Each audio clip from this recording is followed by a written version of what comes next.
Até que enfim, JB Finalmente! Podcast. Para quem não sabe, a gente sempre teve um sonho de fazer um projeto juntos, não sabia mais ou menos o que a gente ia fazer, e aí com a ajuda da Exatamente. Fê, quem não sabe é minha irmã e o Beto, meu cunhado, nasceu o nosso podcast. E a gente sempre fala, a gente precisa se reinventar.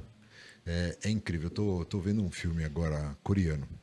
Esse filme coreano, o filme coreano é um filme. Quando você vai começar a ver, você está acostumado com Hollywood, é completamente diferente. Ele é lento, as pessoas falam devagar, Demora para gostar, demora para gostar, em mas outras é uma palavras. outra pegada. Mas quando tem uma cena, eles têm uma cena que significa alguma coisa, é profundo. Parece uma coisa, falando assim, parece meio chato, mas é muito interessante. E tem esse filme que é a história de um senhor, tem 70 anos de idade, e ele sempre gostava de balé.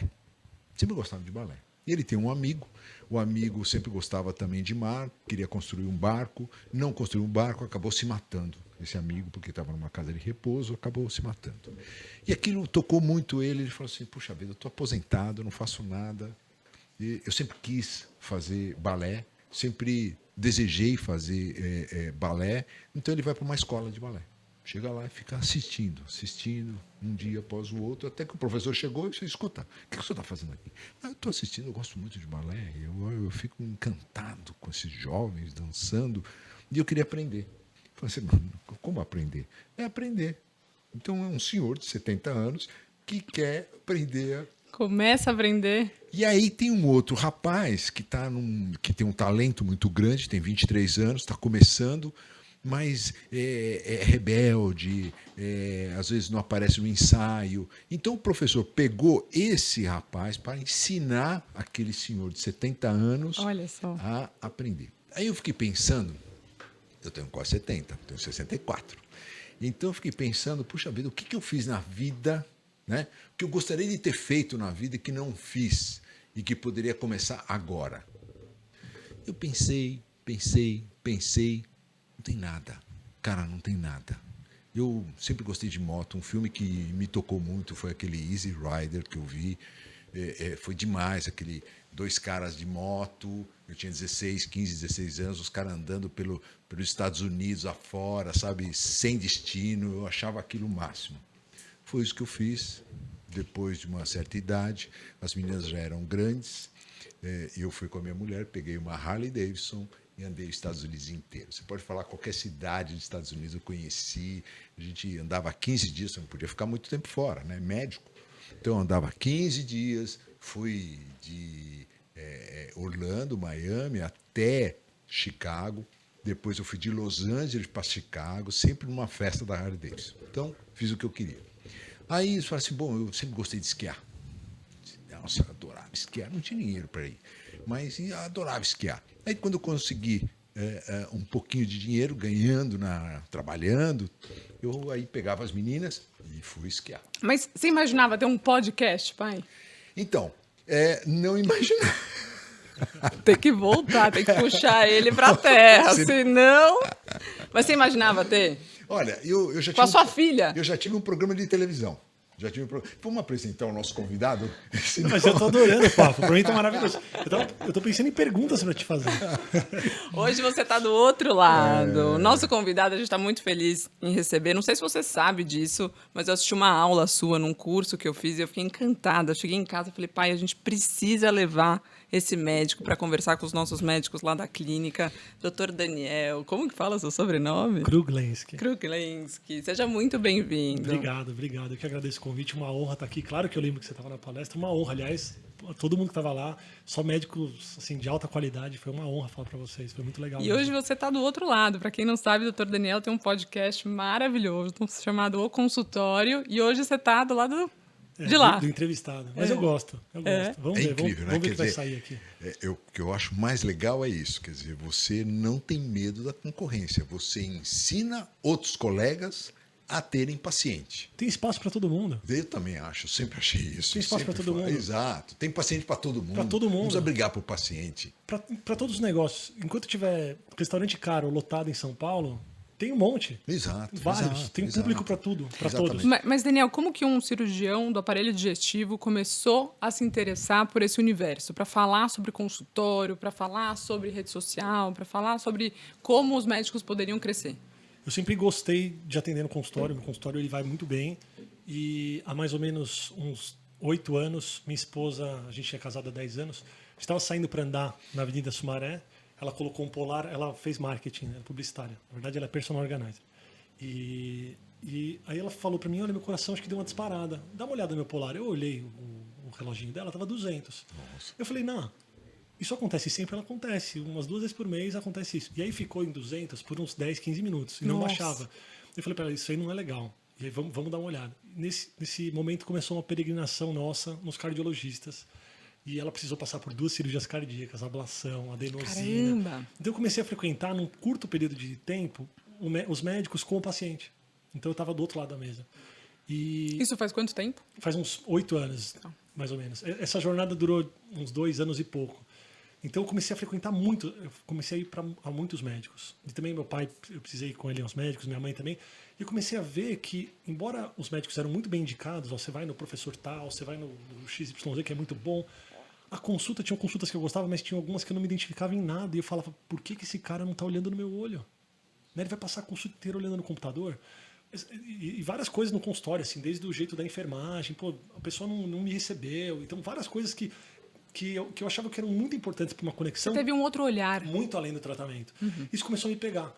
E aí eu lembro que eu estava num hotel, eu vou fazer propaganda do hotel aqui, eu estava naquele Nanai, que é um resort que tem no Nordeste, eu estava com ela, e aí eu falei para ela, Ná, vamos... Eu lembrei de um livro que eu li quando eu estava na residência. Devia ter ido pro Chai, né? Vamos fazer propaganda pro Chai. É do vizinho, né? De porta.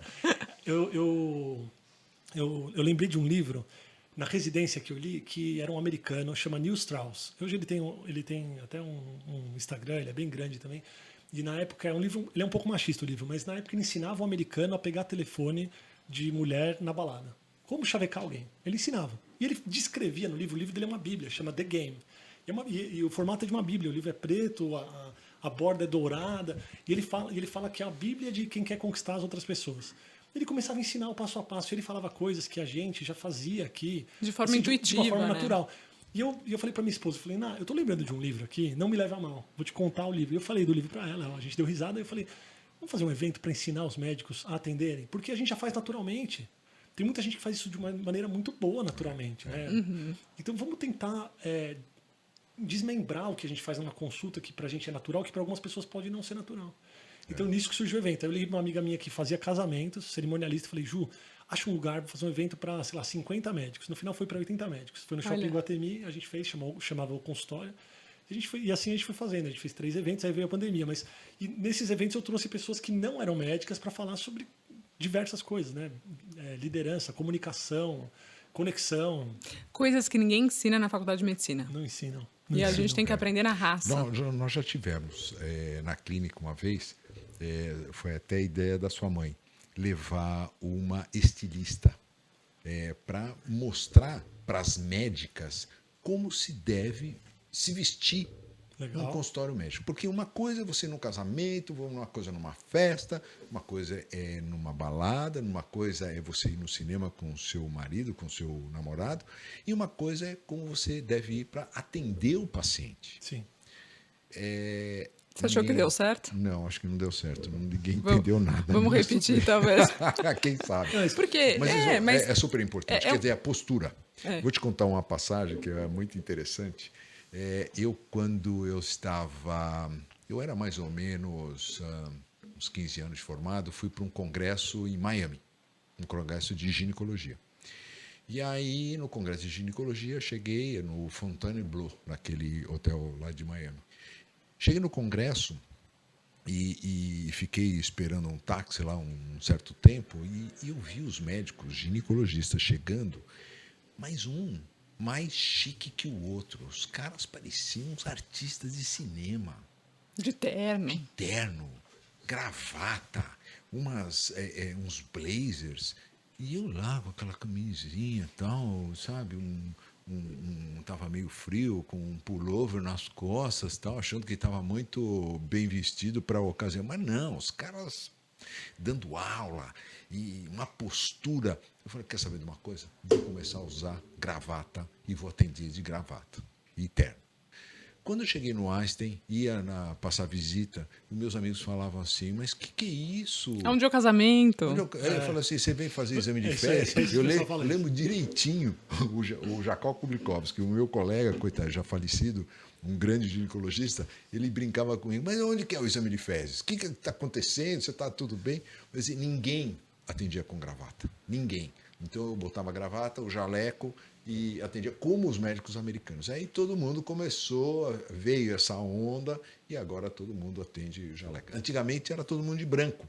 Sim. Então, todo branco, sapato branco, meia branca, tudo branco. Era mais cinto democrático, branco. né? Não tinha muito o que inventar quando era tudo branco. Mas sabe, Mas Débora, hoje... eu acho que é uma postura, sabe? Não, e eu acho... chegando no consultório do médico, ele estando bem vestido, no mínimo é um sinal de respeito ao paciente. Não, mas eu não acho que se vestir de branco era melhor. Pelo contrário, eu acho que a maneira como a gente se veste hoje é uma ferramenta que você tem para se conectar com o seu paciente. Exato. Então, ele vai se identificar. A gente estava falando muito de redes sociais num outro episódio, Daniel, e a importância de você ter ali a sua marca pessoal, a sua imagem, para se conectar com seus futuros pacientes.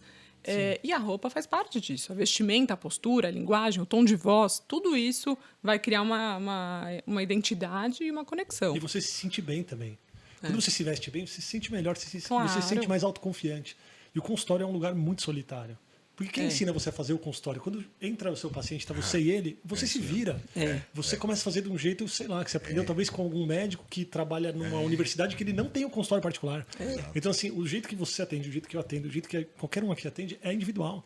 Então, você se preparar para aquele momento é muito legal. Isso Muito. É muito legal. E outra coisa, devia ter isso na faculdade de medicina. Sim. Como se comportar como médico. Sim. Sabe? Porque é postura. Tem certas coisas que você não pode fazer numa balada como médico. Tem certas coisas numa festa você não pode fazer. Sim. Você tem que se comportar como médico. Você é um médico, sabe? E isso devia ser ensinado na faculdade de medicina, porque afinal de contas é uma profissão muito especial. Você trata de vida, você trata de pessoas, você trata de coisas importantes na vida de uma pessoa. Quando você procura um médico, você está sensibilizado, você está chateado, você está doente. Né? Você é a esperança de alguém. Exato. Né? É o que De você uma falou, família. Você falou da sua esposa, quer dizer, chega lá, tá com essa taquicardia, caramba, e o cara não olha no olho, fica no computador, isso é uma falta de respeito. Por mais que pra gente, então assim, eu sou gastro, eu posso atender 10 pessoas com pedra na vesícula, mas a próxima consulta não é só mais uma consulta para aquela pessoa, é a consulta dela. A consulta dela. É a consulta dela. Então a gente às vezes tem que respirar fundo e falar, tá, é mais uma consulta dessa pessoa. Porque às vezes a gente leva e vai... É o momento dela, A gente né? vai tocando, mas não é tocar. Qual que você acha que é o maior erro que os médicos cometem? Aí, quando começa um consultório, você fala assim, putz, não faz isso. Nunca recebi essa pergunta, vou pensar aqui. Algo que é interessante, e é mais uma sensação do que talvez um erro determinado, assim. Mas é esquecer ou não saber ou não lembrar que o consultório é uma maratona. É algo que é um investimento de longo prazo. Que você não precisa ganhar em um mês, que você não precisa ter o consultório lotado logo que você começa a atender. Que existe todo um preparo para um dia você ter um consultório bom, cheio e sólido. Investimento, né? É um investimento a longo prazo. Às vezes, na pressa de querer fazer um negócio muito rápido, a gente esquece de montar pilares sólidos. Então, eu estou dando uma resposta meio abstrata, mas dentro disso tem várias atitudes que você toma no dia a dia que às vezes você quer ganhar mais num procedimento, mas talvez não tenha que ser naquele procedimento, ou num retorno. Não, deixa eu cobrar esse retorno porque faz um mês e um dia. Talvez para aquele paciente você não tem que cobrar nada, porque ele vai te mandar mais 10 pacientes durante a vida toda. Então, assim, a gente esquece que o consultório é algo de longo prazo. E às vezes a gente acaba ficando muito ansioso para ter um negócio rápido, mas o rápido às vezes não é tão sólido. Isso é no dia a dia. Isso não é quando você começa. Nós temos na clínica, mais ou menos, em todas as clínicas, mais de 100 médicos.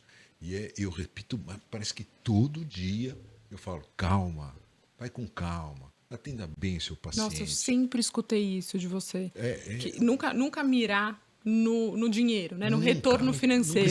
Não precisa. Que é consequência. Sim. Claro que a gente tem que se valorizar, enfim, né? Sem hipocrisias, mas é uma consequência do seu atendimento, do vínculo que você cria, da ligação que você tem com seus pacientes? Vai caminhando, eu sempre falo assim, vai caminhando no seu ritmo, o dinheiro vem do lado. É só você abaixar e pegar, que você não vai precisar correr atrás do dinheiro. Toda vez que você corre atrás, mais ele foge. Eu ouvi uma analogia muito legal com o Covid. Quando que uma pandemia está descontrolada? Quando que vira uma pandemia? Quando 100 pessoas infectam 100 pessoas. Então, quando passa do número de 1, né? Então, assim, se uma pessoa já infecta uma pessoa, já está virando pandemia. Então, agora acho que estava em 1 ponto. É que agora normalizou, estava 0 ponto alguma coisa. Mas quando está 1 ponto alguma coisa, a infecção já está espalhadíssimo. Pensa, se um paciente que for no seu consultório te indicar para outro paciente, é uma pandemia de pacientes indo para você. Né? Então, você não precisa ter pressa. Atende bem quem está lá, porque vai dar certo. É isso. Como que você começou seu consultório, pai? Meu consultório começou... Foi na residência? Foi na residência, no segundo ano da residência. Um amigo meu, que era o Paulo Colaboni, ele colega também de residência, só que ele está um ano a mais do que eu. Acho que eu tive aula com ele no HU. Pode ser? Pode ser. Colaboni, acho que. O Paulo é ótimo, nossa. Ele ficou um tempão lá no HU também. Aí eu dei aula também no HU, mas fiquei pouco tempo, fiquei mais ou menos uns 3 meses. Porque eu achava que plantão para médico, você só deve fazer em 2 ocasiões. Uma, para você aprender alguma coisa. Se você não estiver aprendendo, você pode estar trazendo o paciente para o seu consultório. Se você não estiver trazendo o paciente para o seu consultório, ali seja uma propaganda para o seu trabalho, para o seu serviço, ou se você não está aprendendo, não fique por causa do dinheiro. Aquilo não é um plantão, fique em casa estudando, que é muito melhor. Aí ele me convidou, a gente alugava uma sala, eram vários médicos, tinham 5, 6 médicos, tinha dermatologistas, tinha vascular, tinha gastro, tinha o Paulo e tinha eu. E eu aluguei, então, 2 horários, 2 tardes. E a dona Hebe era a nossa secretária, que cuidava de tudo. E ela não enxergava muito bem. Então, era uma porta de vidro, consultório, e ela tinha que grudar a cara no vidro para ver quem que era no consultório. Aí ela abria. Ah, era o senhor. Nossa, mas o senhor está diferente. Eu estou igual. Ela não enxergava, coitadinha. E ela me ligava, falava assim, doutor, hoje ela vem, ela marcou. Era funcionária de uma amiga da minha mãe que estava grávida. A sua primeira paciente? Minha primeira paciente. Então, eu fazia um pré-natal. Essas histórias são muito boas, né? Pré-natal maravilhoso, né? Eu ficava 1h30 com ela, aquela anamnese, né? Clássica. E aí atendia, não tinha ultrassom na época, então a gente fazia altura abdominal, falava sobre alimentação, via se tinha algum corrimento. E ela teve um pré-natal maravilhoso, e aí eu acabei levando ela para Cruzada para a Infância, e fizemos o parto dela, tudo de graça. Ela não pagava, porque era funcionária de uma amiga da minha mãe. Minha mãe tinha pedido para eu atender, então Sim. Era minha paciente, eu tratava ela com o maior carinho. Ela nem imagina, né, o quão importante ela foi na sua vida e na sua carreira. Verdade. Ela foi uma querida. Isso é muito legal. O começo é muito bom. E aí eu ganhei uma caneta da amiga da minha mãe, né? Porque eu fiz o parto dela, ganhei uma caneta, uma Montblanc. Naquela época, a Montblanc era uma coisa, e aí eu usava a Montblanc no consultório, é tinteiro, então usava o tinteiro. E aí nessa época eu já estava usando jaleco com terno, então eu já tirava assim, todo mundo olhava, olha a caneta dele, ele dava aquela pompa. Era legal, quer dizer, você fazer o que você falou. Aquela consulta para o paciente é a consulta. Para nós, não, pode ser mais uma. Como você vai fazer um parto hoje, é mais um parto. Quer dizer, é engraçado, às vezes a paciente fala assim, doutor, acho que eu estou em início de trabalho de parto, então posso chamar o senhor de madrugada, então vai dormir cedo para o senhor descansar bem. Imagina, a gente está acostumado a acordar de madrugada, é o dia a dia, para nós é uma coisa muito, mas para ela não, para ela é o parto dela, sabe? Ela quer que o médico esteja descansado, que a equipe toda esteja preparada. Então, eu achei muito legal isso aí que você falou. Agora, me conta uma coisa, você falou então como o médico não deve ser e como o médico deve ser para ter sucesso. Tem muita coisa, né? Essa resposta Mas o mais muito importante, ampla. você fala assim, putz, essa é a pegada. Nos dias de hoje, estar presente na consulta já é algo que faz muita diferença. Se desconectar do mundo. Se tivesse uma cápsula do silêncio, onde você se desconecta do mundo e se conecta com a pessoa que está na sua frente, Eu acho que isso já faz toda a diferença. Eu acho que isso é mais importante do que o tempo que você fica em consulta. Então, se você está ali 15 minutos, meia hora com aquela paciente, mas presente, interessada, olhando. Tem pacientes que eu me emociono quando elas me contam história. A gente, né, agora com a pandemia, um pouco mais de distanciamento, mas que se abraça, aí pega na mão. É muito mais importante do que você ficar com uma consulta, às vezes, de 1h30. É o tempo que você está lá presente com ela. E a pessoa percebe, né? Percebe. A gente consegue perceber se você está voado ou não. Lógico. E o nosso cérebro ele consegue processar muito mais palavras do que a pessoa fala. Então, a chance de você viajar, enquanto a pessoa está te falando pela 10ª vez de um corrimento ou de alimentação do filho, e você fala, tá, já vou ouvir essa história de novo. Você começa a viajar, você pensa nas suas contas, você pensa nos seus filhos, você pensa no seu lazer. O ideal é se policiar para voltar, falando, deixa eu voltar aqui. E fica um consultório muito mais legal. Quando a gente se entrega, fica muito mais divertido. Uma troca, né? Fica muito mais divertido. E aí você consegue extrair o melhor da pessoa que está na sua frente. Então, assim, o médico que se entrega acaba fazendo amizade com os pacientes. É isso aí. Você vai perguntar genuinamente o que essa pessoa fez de férias e você vai participar daquela conversa. Você vai se interessar. Então, eu acho que a entrega, principalmente num mundo que a gente está que é tão superficial e que a gente tem tanta estímulo por atenção. Então, o celular chama a gente, o nosso computador chama. Tudo muito rápido, tudo então, muito... Se a gente conseguir se desconectar e estar presente, e é muito difícil, né? Eu falando, parece que eu sou, o Buda da concentração. Não sou, mas eu me policio. É difícil. Pra ser, entendeu? E eu sei que a consulta é melhor por causa disso. Mindfulness, atenção plena, né? Mas eu acho que só de ter essa consciência já é o que ajuda, né? Sim. Uma história que ficou muito marcado para mim, que fala exatamente isso. Quer dizer, você tá com a pessoa na hora. Quando eu terminei a residência, queria fazer um estágio em Bolonha, na Itália. E precisava de uma carta de apresentação. Bolonha, na Itália, na época, era o suprassumo da mama no mundo. Então, eu queria passar um ano lá. Precisava de uma carta de apresentação. Fui falar com o meu professor, Domingos Pet, que é um mastologista aqui em São Paulo. E aí ele falou assim, olha, vamos pedir essa carta para o Pinotti, José Nicodemo Pinotti, que ele foi para Bolonha, ele ficou um tempo lá, então ele conhece todo mundo lá, você vai ser muito melhor. Eu vou ligar para ele, então você... Olha, ele falou para você, então, lá na quarta-feira que ele vai te dar essa carta. Pinotti era um cara difícil. Um cara difícil. Fui para Campinas. Aí ele era reitor da Universidade de Campinas. Cheguei lá, expliquei para a secretária. Ela falou, um momentinho, então, que ele vai te atender. Isso era mais ou menos 8 horas da manhã.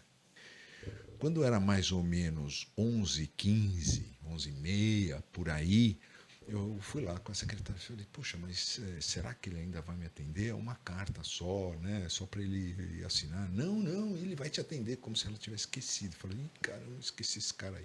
Então, foi lá, ele falou, ele vai te atender agora, pode vir.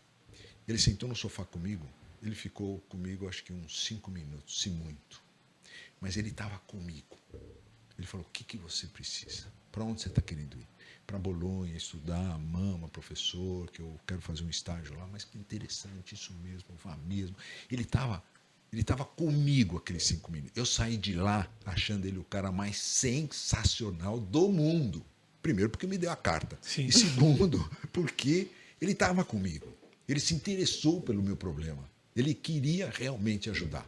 E eu sempre encontrava com ele, nem sabia dessa história, mas eu sempre encontrei com ele nos congressos, tudo, eu sempre ia procurar cumprimentá-lo, tudo, mas é isso que você falou.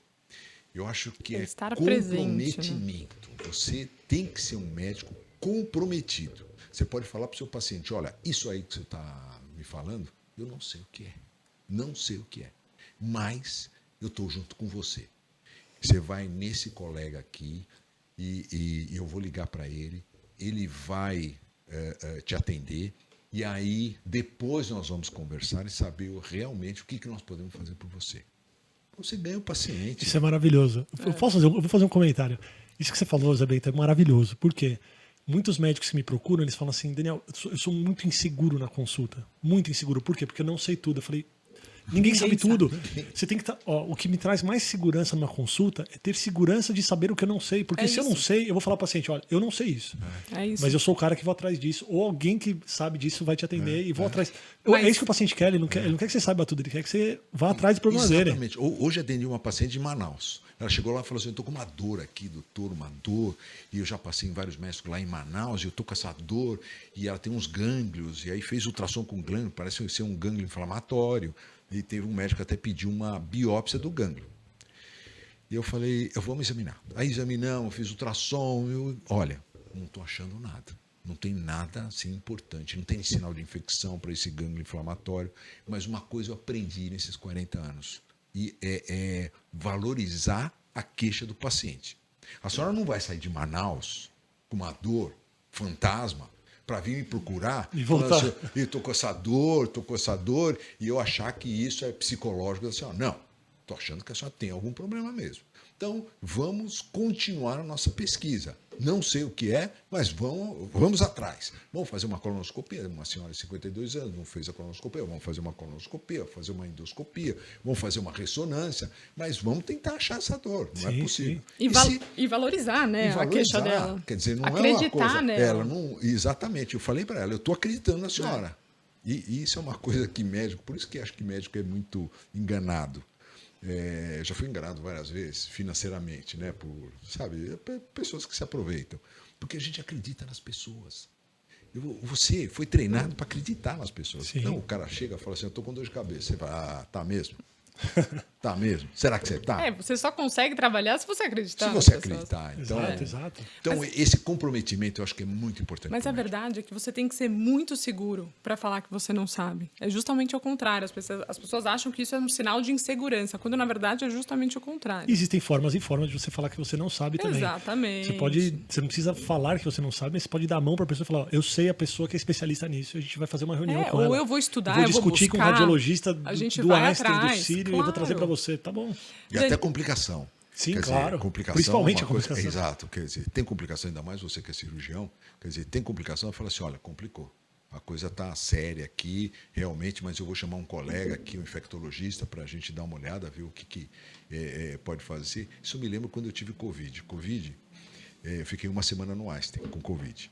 E aí, nessa semana, teve um dia que eu tive febre. Então, no dia seguinte que eu tive febre, eu já estava com alta quase marcada.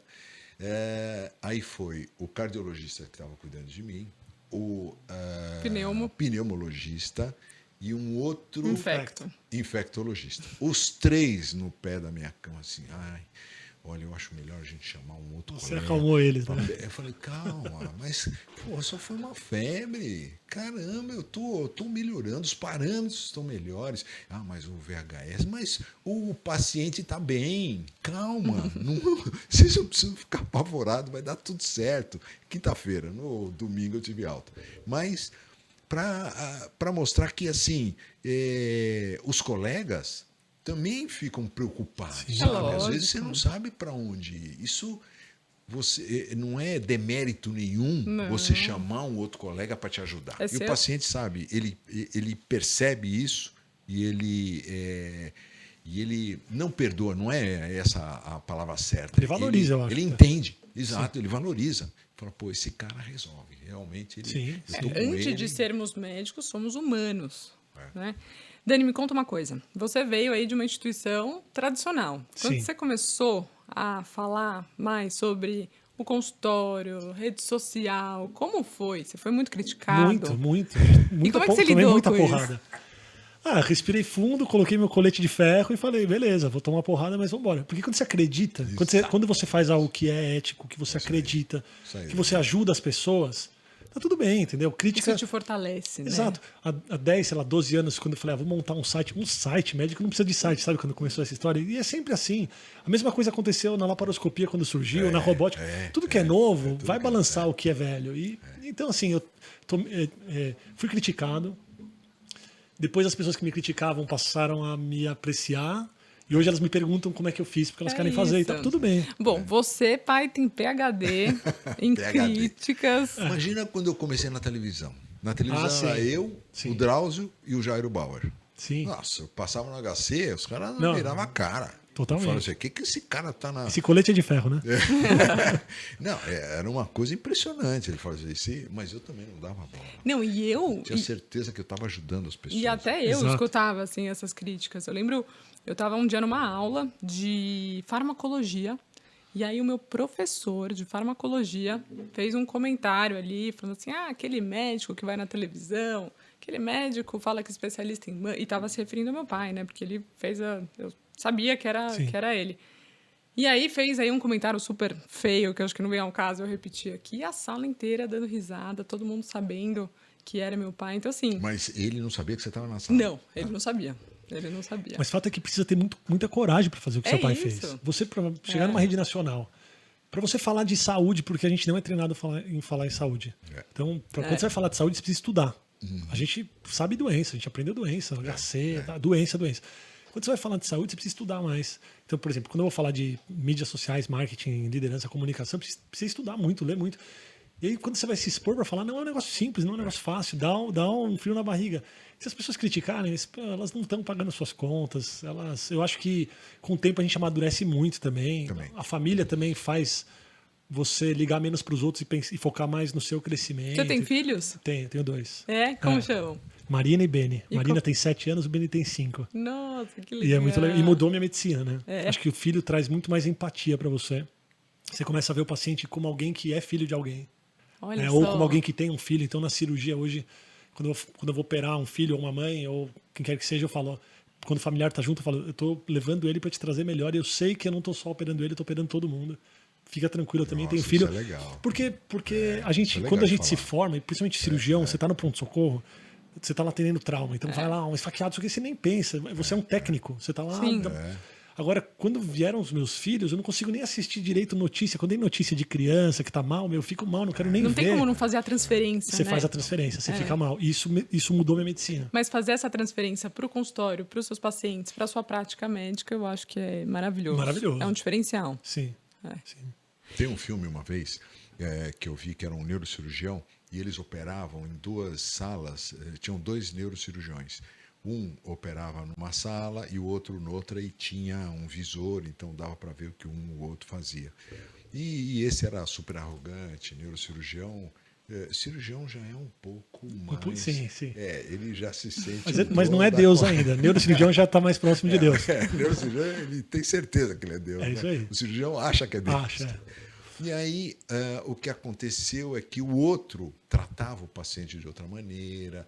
E eu lembro no filme, ele falava assim, o que ele está fazendo lá? Ele está conversando com o paciente, está explicando como é que vai ser a cirurgia. Mas que besteira, o que o outro vai entender? Para que ficar falando? E ele teve um tumor no crânio, aquele arrogante. E aí foi procurar aquele outro, que era um outro... Então... Aí mostra, então, quando você fica doente, como você fica fragilizado. Sim. O doente está fragilizado. Muito. Aí você levar um paciente para uma mesa de cirurgia... Uma responsabilidade, não é brincadeira. né? É o que você falou, quer dizer, você chegar para uma mãe, para um pai, para um marido e levar aquela paciente para a cirurgia, você tem que ir antes lá, explicar a cirurgia, com carinho, falar assim, olha, terminando a cirurgia, o meu... O anestesista, ele escreve o telefone do paciente, do marido da paciente, do acompanhante, sempre no prontuário. Porque terminando a cirurgia, a gente liga. Se está demorando muito, ele também liga. Perfeito. Fala assim, olha, está tudo bem aqui, está tudo em ordem, está quase terminando. Tal. Isso vai tranquilizando. Você tem que Isso é a compaixão, né? Você tá junto. Porque a pessoa que dividir está o lá do outro lado sofrimento. está preocupada também. Ele lógico. está super... Claro. Puxa, Muito. Isso é muito legal. Sim, a gente faz isso também de ligar, porque a pessoa está angustiada lá fora. E isso precisa ser ensinado, porque ninguém nos ensina. Né? Isso saiu de você, quer dizer, você tem essa pegada. Né? Mas isso tem que ser ensinado para alguns colegas, porque eles não sabem. Por isso que você faz o podcast. E me conta uma coisa, isso de ligar, de mensagem e o WhatsApp? Porque o WhatsApp eu acho o WhatsApp uma mão na roda, mas um tiro no pé. Sim. Porque ao mesmo tempo que você dá uma assistência para o seu paciente, que é um diferencial, e eu acho que o paciente, minha opinião pessoal, eu acho que o paciente tem que ter sim o nosso WhatsApp, tem que ter um contato direto, você não para de trabalhar nunca. Nunca. O que você acha? Como é que você lida com isso? A questão do WhatsApp eu vejo como... O WhatsApp, ele conecta, ele faz um relacionamento nosso com o paciente. Só que a gente ainda está com um relacionamento antigo. Então o paciente aprendeu a ter um relacionamento novo, que é utilizando uma via rápida para a gente. Só qual que é o nosso relacionamento com os nossos pacientes antigos, que a gente aprendeu antigamente? Doação e entrega total. Então, assim, a gente aprendeu a se doar e se entregar totalmente para os nossos pacientes. Quando o paciente manda um WhatsApp para você, quando chega o WhatsApp, a gente se obriga a responder naquele instante o WhatsApp. Dani, eu fico incomodada até eu não responder aquela Exato. mensagem. Por quê? Porque você tá agindo... Você não, né? Não. Porque você lida melhor. Eu acho que a gente precisa, aí é culpa nossa, a gente precisa educar Exato. aqueles pacientes mal educados. Então porque... a responsabilidade é nossa. É isso aí, a responsabilidade é nossa. A gente põe no paciente, o paciente manda mensagem, mas é uma relação. Numa relação, se a coisa não vai bem, os dois têm culpa. E a gente não olha para nossa parte. A gente precisa educar. A gente precisa educar. Então, assim, eu não. Mas não é tão fácil isso, não gente. é tão fácil. Vamos lá. É difícil, mas o Estão paciente falando entende. aqui como se fosse, não é fácil. Não, o WhatsApp é uma ferramenta fantástica para o médico. Sim. Eu sinto meus pacientes muito mais próximos, eu gosto de saber como é que está indo aquele pré-natal. Eu acho, inclusive, que facilita a nossa assistência. Demais, Porque você demais. consegue monitorizar o seu paciente muito Sem mais de dúvida. perto. Ainda mais a gente, Sim. trabalho de parto, pós-cirurgia. Sim. Muito, isso Agora, ajuda a que gente. tem abuso Tem. da parte do paciente. Mas cabe a você, nas respostas, mais ou menos indicar que ela está passando da linha, sabe? Tem algumas não que você responde porque realmente infecção urinária. Sim, tem casos e casos. Mas, ó, resolver, vou dar um né? exemplo.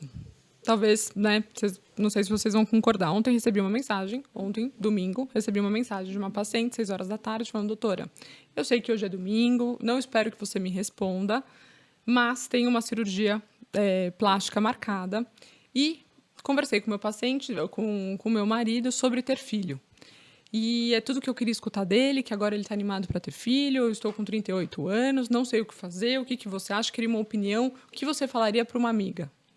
Eu demorei 5 minutos para responder essa paciente. Respondi sim, ela num domingo. Falei, olha, a prioridade agora é ter o filho, depois a gente pensa na cirurgia plástica, conte comigo, um coraçãozinho, acabou. Ela ficou encantada. Falou, poxa, mas doutora, muito obrigada é um carinho, pelo seu tem que carinho. responder. É isso mesmo. É isso mesmo. Estou aí no consultório semana que vem. Poxa, respondi num domingo. Então, às vezes, equilibrar Tem um esse equilíbrio, tipo claro. de como educar o nosso paciente, como fazer um agrado a mais para os nossos pacientes, você ser um médico mais humano. Né? É uma ferramenta que a gente precisa aprender a utilizar. Difícil. E a gente aprende no dia a dia, errando também. Agora, essa história de educar a relação, cada paciente é um paciente e cada médico é um médico. E cada situação é uma situação. Tem situações que são urgentes e que você precisa responder. Mas tem situações que não são urgentes. Então, assim, às vezes não responder é educar também. Você fala, vou esperar e vou responder depois. E agora, pensando na minha paciente que ela mandou, só a maneira como ela começou a mensagem, assim, doutora, eu não espero que você responda hoje, fica tranquila. Só esse carinho que ela teve também, essa preocupação comigo, me deu vontade de falar, não, olha, vamos lá, vamos atrás do bebê, e é isso aí. Eu acho que isso também faz diferença, né? Sim. Agora, fala. Desculpa, não. Acho que é isso. Não, eu vou mudar bem de assunto. Né? Vambora. Você tem 90, você estava falando, você tem 90 episódios do podcast O Consultório. Sim. Existem 90 assuntos para falar sobre consultório? Existe, mas tudo está interligado, né? Então as conversas, os papos são muito interligados. Mas lá a gente fez... O que a gente fez? Eu acabei trazendo pessoas que aparentemente não tem nada a ver com consultório, mas que eu achei que poderiam agregar. Então, tem uma pessoa que eu trouxe, que é a Aline De Rosa, por exemplo, que ela é educadora parental. Ela, através da disciplina positiva, ela educa os filhos. E ela ensina os pais a educarem os filhos. E aí eu trouxe para falar sobre se a educação parental é igual você liderar uma equipe. Então, como é que você dá bronca no funcionário? Como é que você Olha, que legal. Fala sem constranger? Como é que você faz a pessoa se desenvolver? Porque, no final das contas, eu tenho que treinar para ser líder com os meus filhos. Né? Porque eu quero que eles cresçam, eu não quero podar o crescimento deles, eu preciso fazer isso de um jeito direito. E eu falei, vou chamar ela. Daí eu chamei. Aí, cara, tem muitos assuntos, né? Então, marketing, tem um monte. Dentro do marketing, tem tantas vias de marketing. Então, eu chamei um Rodrigo Noll, que é de marketing de indicação, que fala sobre marketing de indicação na internet, de um indicar o outro. Eu falei, o consultório de indicação, será que você pode ajudar a gente aqui? E você recebe sugestões de convidados ou você que vai atrás? Então, eu recebo algumas, mas uma grande parte dos meus convidados são meus pacientes. Olha, então eu converso legal. com o paciente, o cara faz algo muito legal. Vamos no podcast? Vamos, porque eu penso, isso aí pode ajudar alguém. Então no podcast vamos. E aí chama. Então, assim, os temas são muito variados. Com certeza, para os ouvintes também fica uma miscelânea que às vezes também não é tão focada. Então tem gente, por exemplo, chamei um contador para falar de tributação. Tem algumas pessoas que querem falar sobre liderança ou comunicação que ouvem esse episódio e falam, chato, né? O cara fala de imposto. Mas tem gente que fala, cara, foi o melhor episódio. Então, assim, é bem variado. E eu tento dançar conforme a música e conforme as coisas vão acontecendo. E o evento existe ainda ou você tem um curso? Então, o que aconteceu com o evento é que, com a pandemia, a gente parou de fazer o presencial e tem a responsabilidade, aquilo que a gente estava conversando antes do podcast entrar no ar, ou a gente falou durante o episódio aqui, mas que existe um holofote em cima do médico em tudo que ele faz. Né? Então, assim, nas atitudes do dia a dia, você falou que precisa educar um médico para sair, para se comportar nos lugares, na balada, existe um holofote. E eu me senti muito...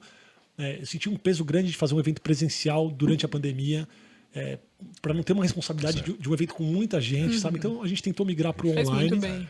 E eu acabei... E aí, como no online, em teoria, já tem um podcast que eu entrevisto semanalmente alguém, que seria alguém que iria no palco falar para as pessoas, eu decidi fazer um pouco de mentoria. Então, eu abri a minha agenda para fazer essa mentoria com os médicos. Legal, então, tem alguns médicos que vão lá. E aí, depois eu decidi fazer uma mentoria em grupo.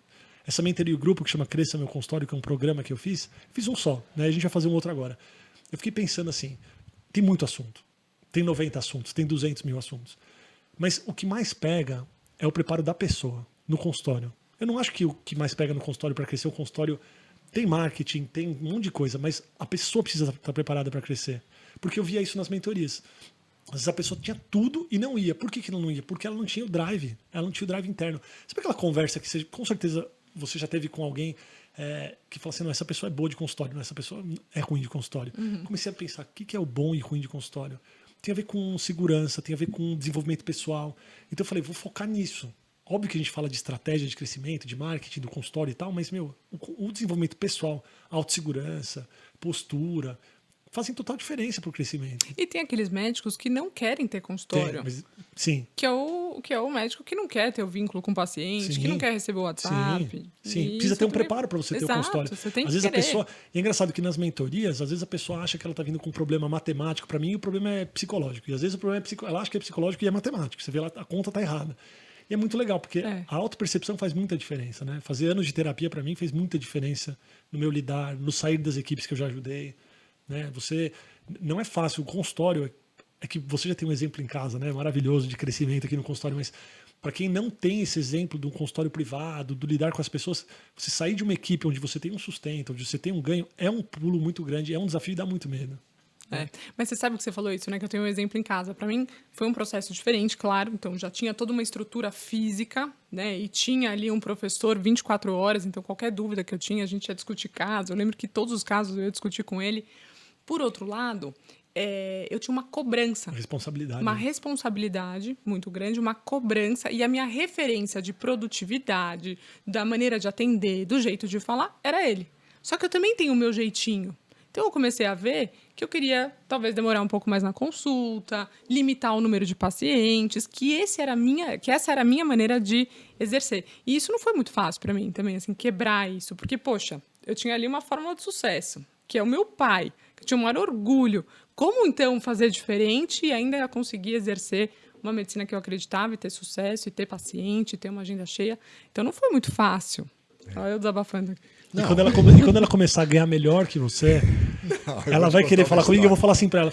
Porque vieram me falar isso. Tem uma das mentoradas falou pra mim, Daniel, eu tô ganhando melhor que meu pai, que era a minha referência. Isso tá me fazendo mal, porque eu acho que ele fica mal. Eu falei, e depois eu fiz uma comparação com meus filhos. O dia que minha filha tem 7 anos. O dia que ela estiver ganhando muito melhor que eu, orgulho. Né? E tá elevando o nome da família. Eu vou te contar uma história. Chegou uma paciente, primeira vez. Oi, como vai? Tudo bem? Tudo bem. Antes de mais nada, eu tô aqui porque eu tentei marcar a consulta com a sua filha, mas ela não está atendendo mais primeira vez. Então eu vim aqui no senhor. Você veio no lugar certo, fez muito bem. Qualquer coisa a gente vai falar com ela. Maravilhoso, parabéns. Sabe, isso não fiquei com ciúme, mas de jeito nenhum. Pelo contrário, me encheu de orgulho. Falei, caramba, ela não está atendendo primeira vez. Aí eu fui almoçar com ela e falei, escuta, você não está atendendo mais primeira vez. Tá assim a coisa? Ele disse, não dá, pai. sabe? Porque só as minhas pacientes já ocupam a agenda toda, eu não posso, eu quero dar atenção e tal. Eu falei, tá bom, parabéns. Poxa. Maravilhoso. Mas pensa para mim como foi, né? Eu tomar essa decisão de fechar a agenda para a primeira vez, imagina?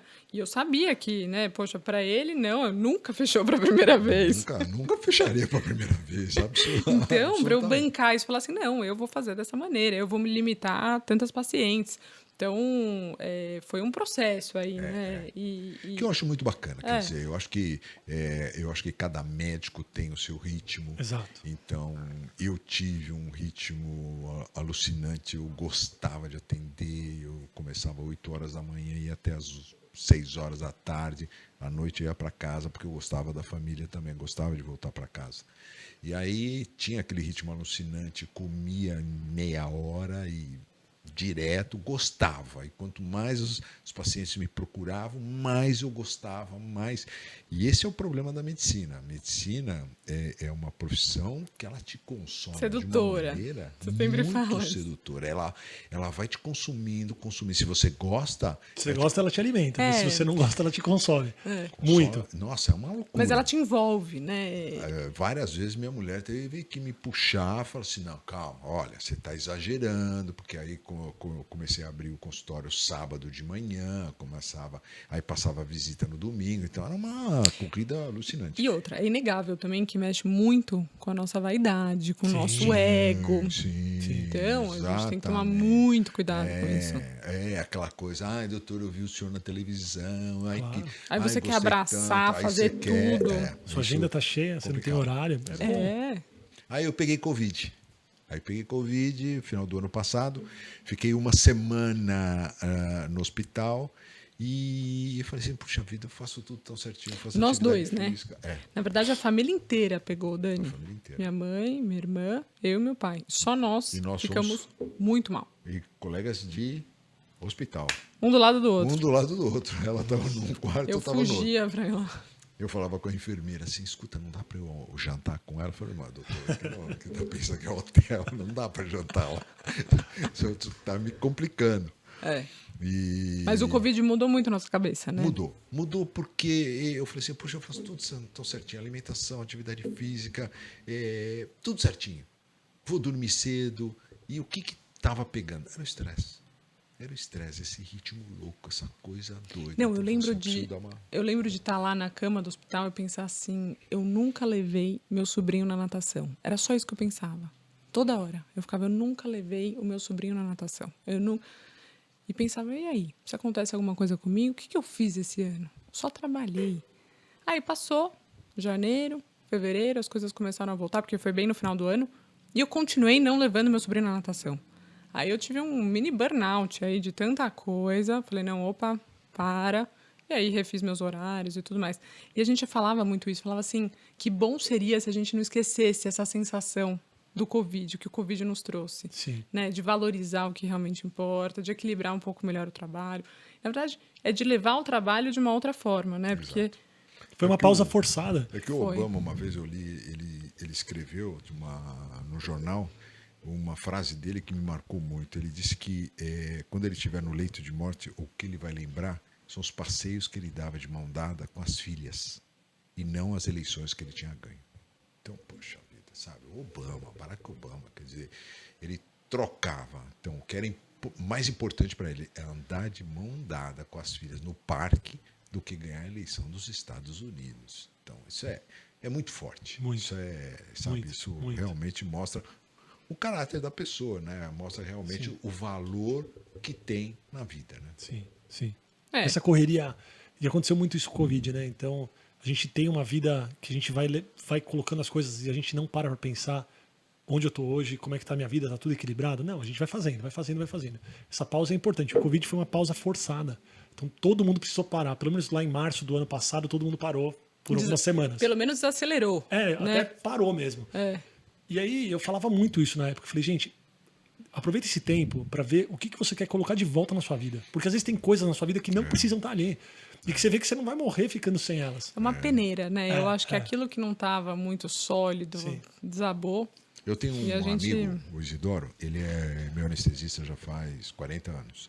E ele gosta muito de caminhar. E ele vai caminhando naquele... Bom, todas as trilhas lá na Espanha, de Compostela, ele já fez várias vezes, então ele gosta muito. E ele fala que uma coisa que marcou muito ele, principalmente na primeira caminhada dele, é que você vai caminhando com aquela mochila e tem certas coisas, aquele peso, que você vai soltando durante o caminho, que você não precisa tanto. Sim. Então, você está com 3 cuecas, você vai com uma cueca só, porque você lava uma, a outra vai, porque já diminui o peso.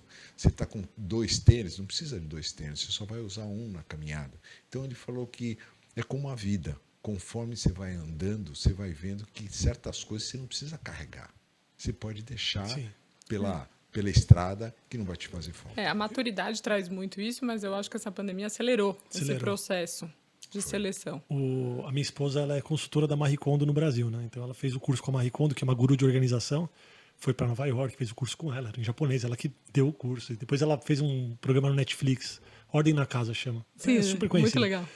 E o que a Marie Kondo fala? Ela vai, você quer, por exemplo, doar as roupas que você tem na gaveta. E como que o processo era feito e é feito até ainda hoje, não pelo método da Marie Kondo, mas você pega lá e você procura aquilo que você não quer mais. O que a Marie Kondo fez? Ela mudou totalmente esse processo. Ela chega, ela tira todas as roupas do armário, tudo. Você tira tudo que você tem e você coloca em cima da cama. Então a primeira coisa que acontece, você tem um baque pela quantidade de coisas que você tem. Você olha e fala, meu Deus, eu tenho tudo isso. E é uma pilha enorme para todo mundo que faz esse processo. Então fica uma pilha enorme de coisas. E aí ela fala que é perfeita. Ela fala assim, agora você vai pegar uma a uma e você vai pegar aquilo que te traz alegria. Ela fala sparks joy, né? Aquilo que te brilha os olhos, você pega aquilo e você devolve para a gaveta. Então você está focando naquilo que te preenche, não no que está fazendo falta. Quando você está com o copo preenchido, o coração preenchido, quando você vai olhar para aquela roupa que não te brilha, aquilo grita, isso aqui não é mais para mim. E eu falei isso pro pessoal da medicina também, que você às vezes você dá um plantão, você ajuda 3 equipes, dá plantão em 10 lugares, faz um consultório, tem 1000 coisas. Quando você dá uma pausa, eu falo, gente, olha para tudo que vocês têm agora, pega o que você gosta muito, porque às vezes, se você focar nisso, o resto não vai fazer sentido algum, e a hora é agora. Entendeu? Então foi essa analogia que é muito verdadeira. Porque se a gente focar em tirar, não, eu vou tirar, quando você tira algo, você fica com a sensação de perda. Exato. Se você foca primeiro no que você vai encher, você preenche.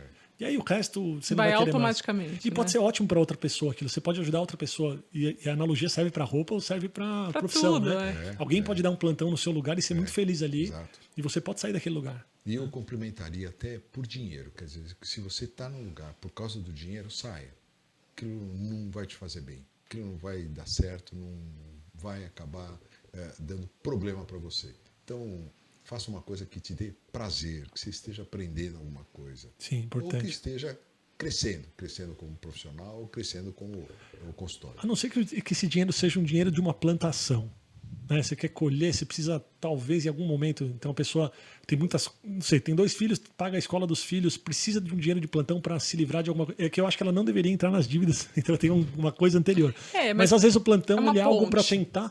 Mas eu acho que o quanto antes a pessoa puder não depender daquilo, é maravilhoso. Depender de um dinheiro de plantão é uma coisa que é um ciclo que você nunca mais sai e te derruba.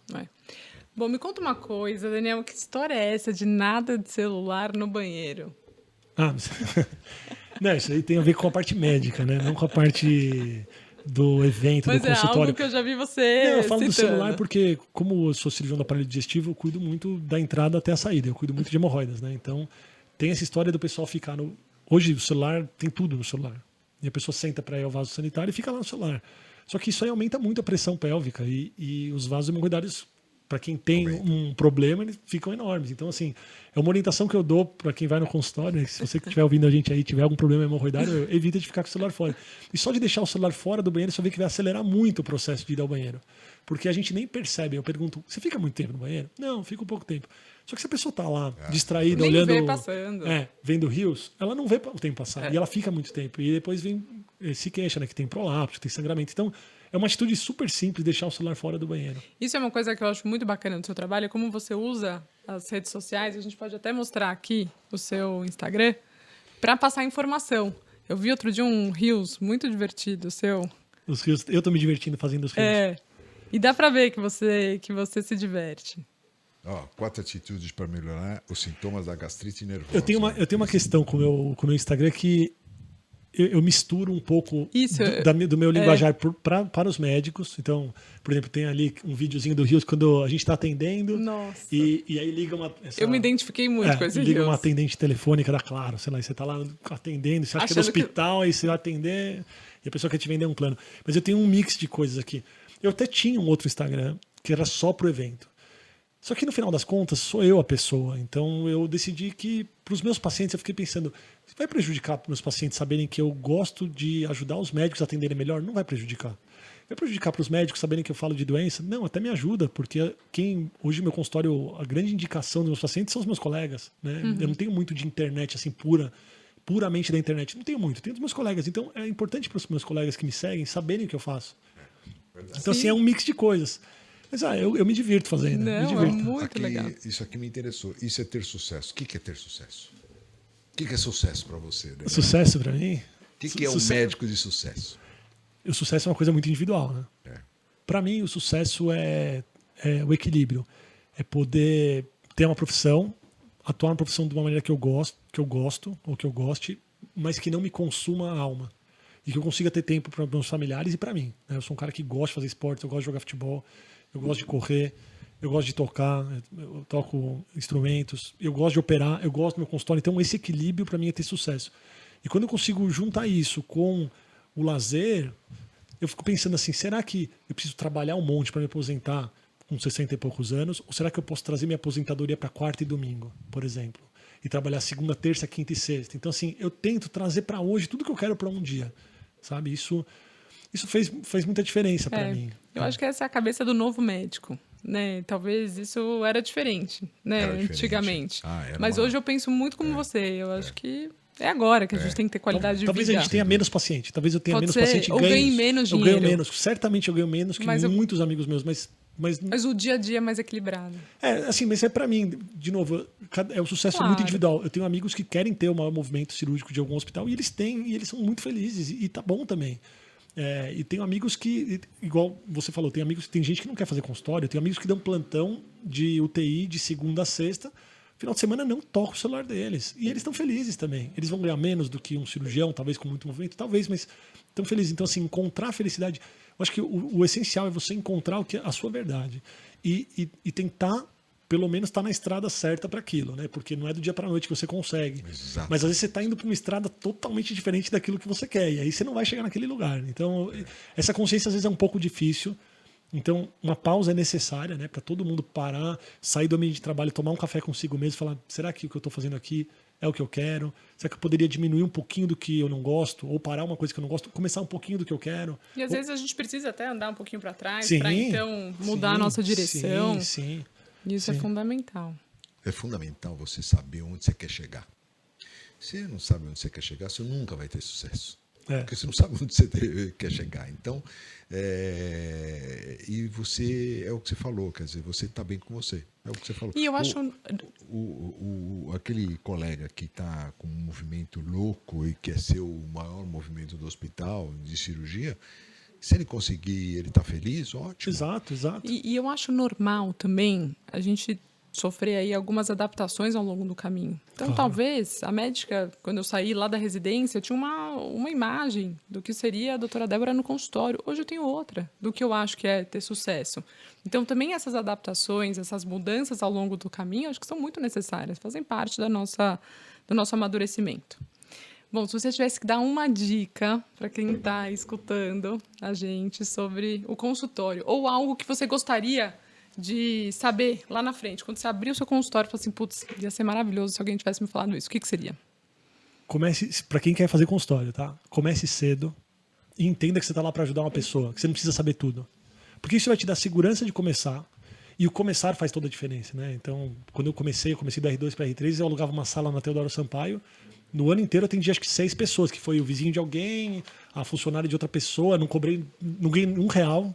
Mas foi ótimo, porque foi me trazendo segurança, eu fui aprendendo a fazer consultório e essa segurança de fazer um consultório, saber que você está lá para ajudar alguém e o começar cedo, porque é uma maratona e que um vai indicar o outro, fizeram toda a diferença no meu consultório. Então, para você que está ouvindo a gente aí, comece cedo e atenda bem quem está sentado na sua frente. E tenha calma. Calma. Consultório é horas de poltrona. Sim.